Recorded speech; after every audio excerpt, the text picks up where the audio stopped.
but if you look at the heroes they have poison and Enchantress creeps can last for a long time. So the Grave might not necessarily mean that the Leshrac is going to be safe for sure. Whenever I see an Enchantress, I always consider the option of running an aggressive dual lane with a roaming support and Enchantress. And then, if you look at Secret's lineup, if they were to do that and they expect it to be a core Shaker, they would play Clock versus Shaker, which I think is a favorable matchup for Clock, by quite a bit actually, if he plays it well. And Zai is a very adept Clock player.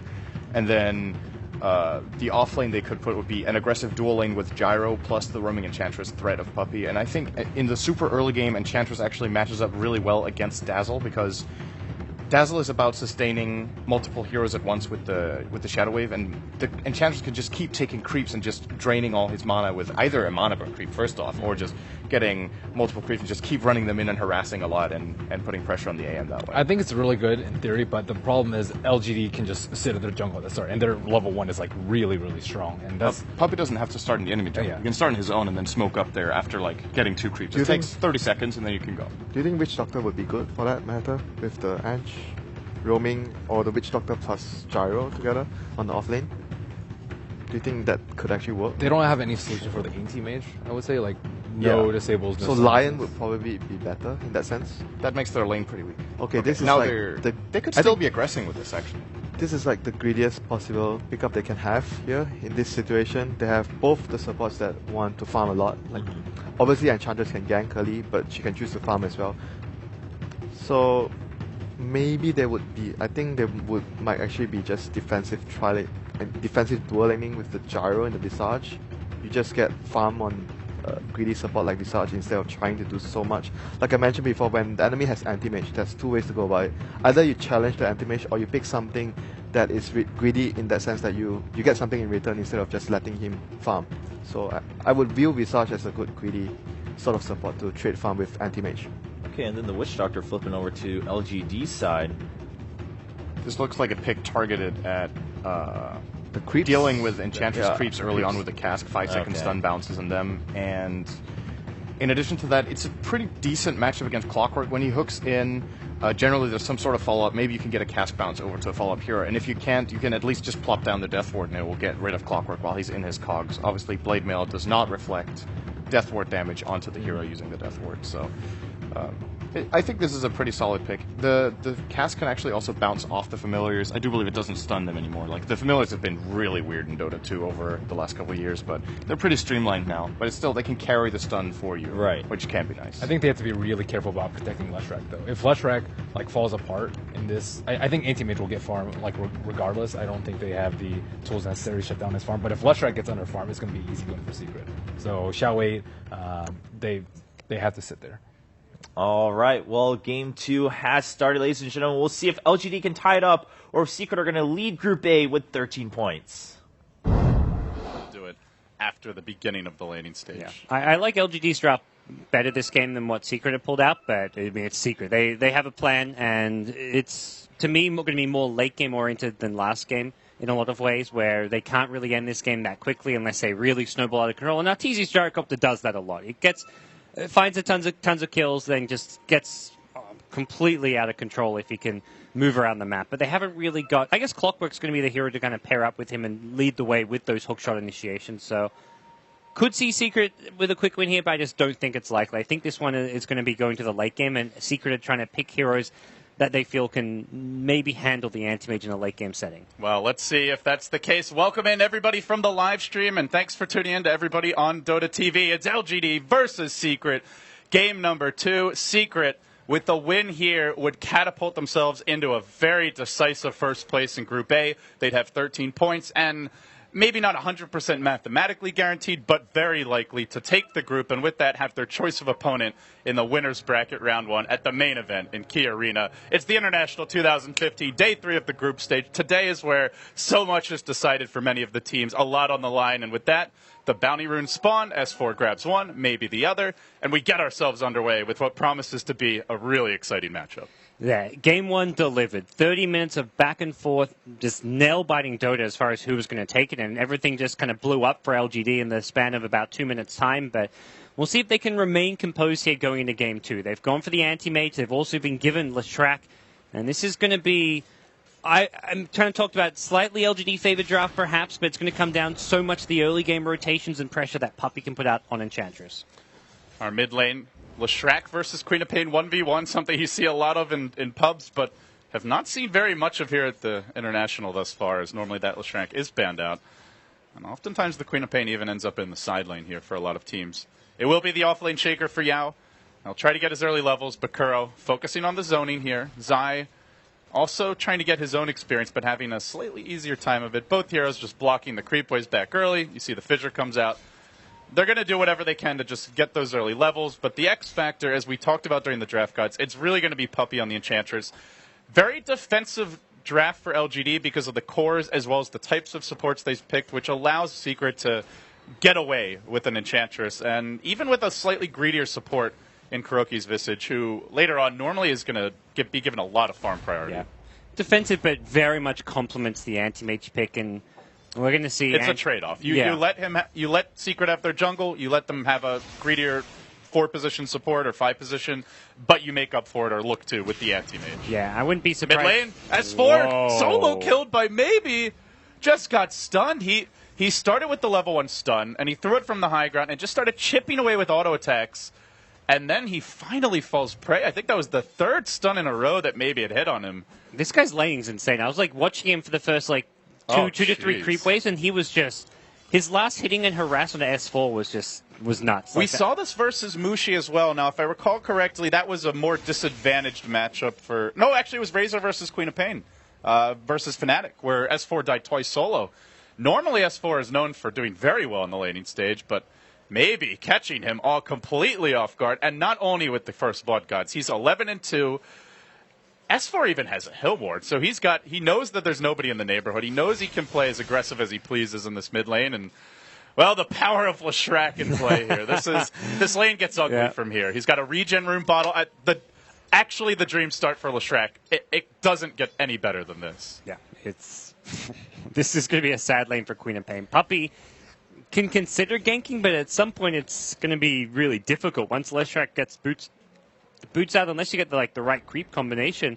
It's a very high risk gank, and if you go for that gank and it doesn't actually work, you're wasting a lot of time where you can be jungling and getting other stuff done. So I'm not sure if Puppey's going to take that risk and go for the gank. Not to mention Zhao 8, where he's positioned on the Witch Doctor here above the mid lane, is entirely to stop a smoke gank from Enchantress. He's happy just to go back and forth from this position to stack in the jungle to protect Leshrac from Enchantress. And speaking of that jungle, look at the start Puppey's had. He found an early wildkin. He has been just turbo farming, level 4.5 at 3 minutes. Basically the level that you'll get from almost a perfectly executed Enigma jungle. Maybe you're 5 at this point, but this is about as fast as it gets. So Secret are still getting a lot elsewhere on the map, but with that kill and the great start he's had, we do see a gold lead developing here for LGD. The experience, though, is going Secret's way.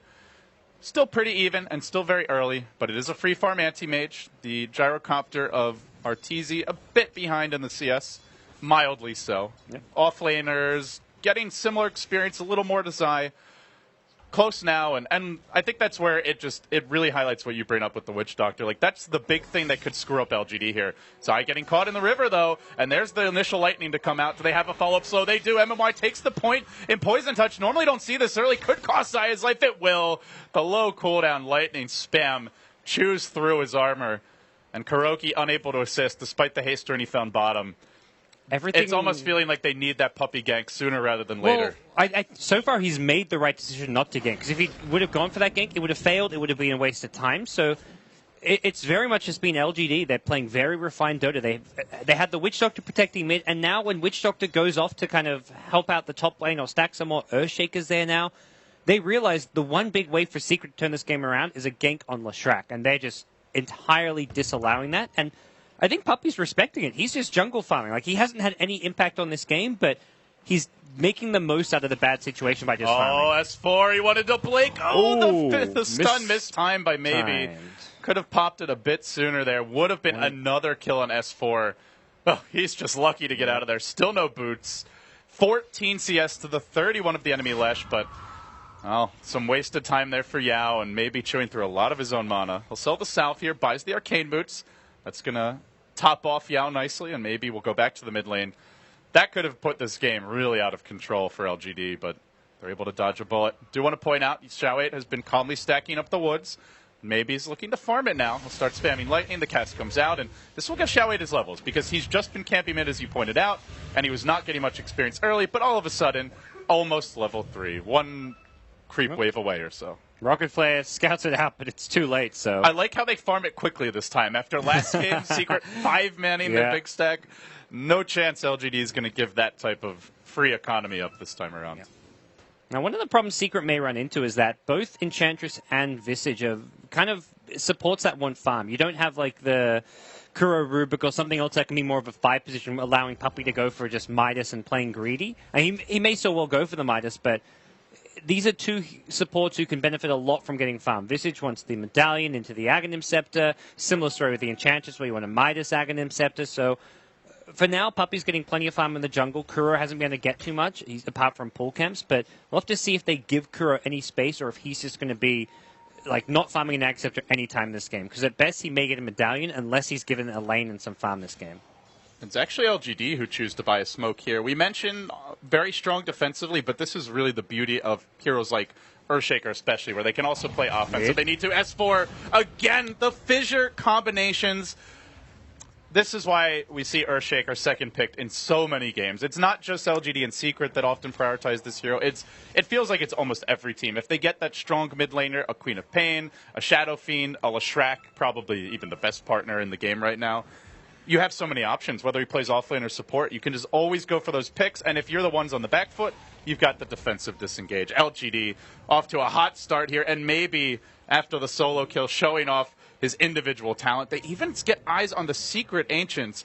Last game it was Secret who kind of shut down LGD's own farm in the jungle, but it seems it may go the other way there too. LGD with a lead, not going to sit on it. They want to keep on applying pressure and look to expand it. Yeah, I think the turnaround potential for Secret at this point doesn't come from Enchantress ganks, but TP rotations from Arteezy. His Gyrocopter is the one who can turn fights around and dish out more damage than anyone on this Radiant side. Hold down and Rocket Barrage. But he's not going for the ganking build here. No drums. He's got the Aquila, but he's going into Dominator. Yeah, a sign that he wants to focus on farm. And, I mean, to be fair, this is a difference between Arteezy and I think the best example that we've seen a lot of, at least you and I in this tournament, Aggressive, where he always goes for like your phase, drums, just run around the map, TP smoke gank, more of a ganking gyro, but that's not really the Arteezy way. He likes to farm, and he is going to focus on it here. Maybe Secret deciding this early mid game is not going to go well. They go for a kill on bottom, yeah. They look for it with the call down on Xiao8. Soul Assumption coming through, not enough. Stick and heal up, and now the rotation. Maybe he tries to find Arteezy. He's a bit slow without the phase boots. That's a devastating kill, and he's going to grab it. A dominating streak. He looks for Kuro as well. Don't think he'll be quite in range here. They don't have a follow-up to that initial lightning slow. He will make it out. Well, if you're going for the Dominator, you cannot afford to die like that. And meanwhile, Sylar happily slicing creeps top lane. Very fast Battle Fury timing in the offing. The Bloodstone will begin construction here for maybe Leshrac. Still haven't seen the Enchantress really find any openings. Just farming. Now even going into a Midas, it looks like, for Puppey, potentially. Could have bought his treads if he wanted them. Secret are really rolling the dice on the farm game right now. Yeah. Rolling the dice, but they're quickly running out of dice here because I think it's the only one they've got left as far as options go. They've got a huge Leshrac problem. When the Lesh gets this big, there's just no real way you can fight into it unless you want to overcommit like your entire lineup. You have to use Sonic Wave. You need the Gyrocopter to be coming in. At that point, you're getting heavily outfarmed. Gods, they have a hill ward mid, and they just rocketed the trees where LGD smoked only 5-10 seconds before, but they missed it, and they might get completely backstabbed here. Yeah.